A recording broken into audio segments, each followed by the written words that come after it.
We've now started weaning some of the oldest ones. What I do is when they're between about 8 weeks old, we start cutting down their evening feed, so they'll just get their normal morning sort of 3 litres each of milk. We then also take out the dividing hurdles. This would have been 3 pens, and we put them in together. This just takes their mind off the fact that, you know, they're not getting their milk in the evening. They get to have a bit of a run around. They're very social animals, so they like to spend time together. These ones are still on twice a day. This poor little boy, Star, he had pneumonia, but he's recovering really, really well. We couldn't get rest floor for him, so we used something called floor cam, which has actually worked really, really well. Unlike rest floor, you do have to give metacam with it, but he's pretty much back to normal now.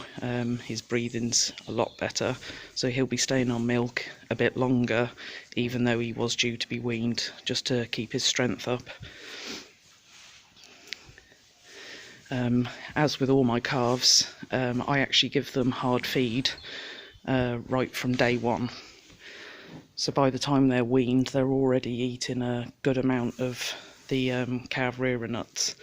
So they don't tend to go back, and they already know what hard food is. Their stomachs are used to it. Something I never get is scours with the calves. These ones are all going to stay on milk a little bit longer. This one's got a bit of a temperature, but not too bad, so he's had some floor chem this morning as well. These ones, again, are going to be staying on their milk a bit longer. These 3 they've been weaned a few weeks now, so they've got this bigger pen for the 3 of them, because they're quite big girls. They're 12 weeks old now. And the little one at the back, if you can see him, he's actually only 6 weeks old. But he came off a cow, and he cried and cried and cried till he lost his voice. So a few days ago we decided to put him in with these 2 girls, and he's found surrogate mums, and he is so much happier, eating, drinking. They've really, really looked after him, and he's so much happier. Another part of my milk routine is each calf has their own water and nut bucket. Before each milk feed, the milk bucket gets taken away at least half an hour before they have their milk. I actually wash the buckets out before and after every feed, so these buckets actually get washed out 4 times a day, just to help keep them very clean, make sure there's no sort of bugs or bacteria in them. Taking the milk away half an hour before the feed makes them drink more milk, because they're not full of water. And then they don't get their milk back until half an hour after their milk, so they don't gorge themselves and get bloated. Again, that's something I don't ever suffer with here, is scours or bloating. Every calf, once they're weaned, will get a hay rack, which will be filled with barley straw. The younger ones, there's enough barley straw in their bedding for them to chew on and help sort of activate their gut. This is another reason I believe I don't ever get scours or bloating. The straw is a lot coarser than hay, so it actually scratches the inside of their guts, helps the gut produce mucus, which then breaks their food down better, so they actually digest more food.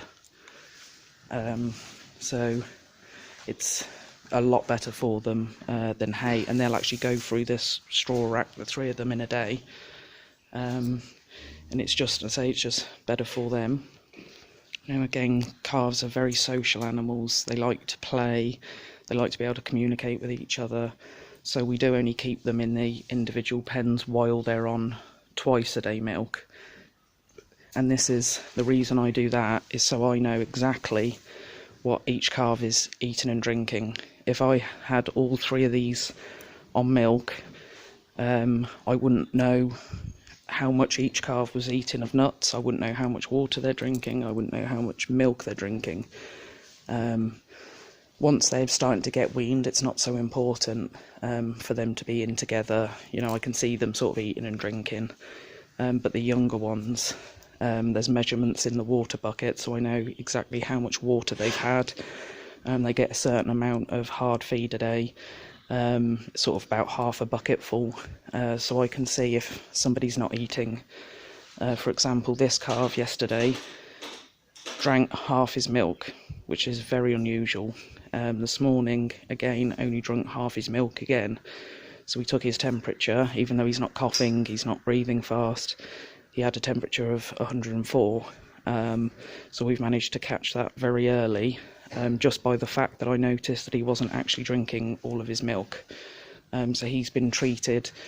He probably won't have been showing symptoms until tomorrow or maybe the next day, but we've managed to jab him straight away just by knowing that he wasn't drinking his milk.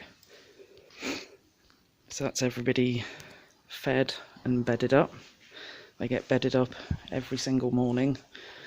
It's very damp weather here at the moment, so this is typical pneumonia weather.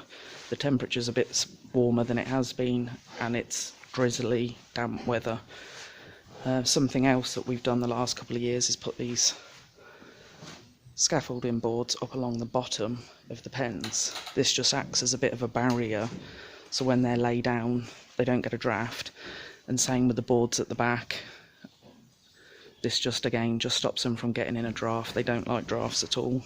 This is Ivan, who nearly broke my hand a couple of days ago because he gets very excited for his milk, but he's starting to be weaned now as well.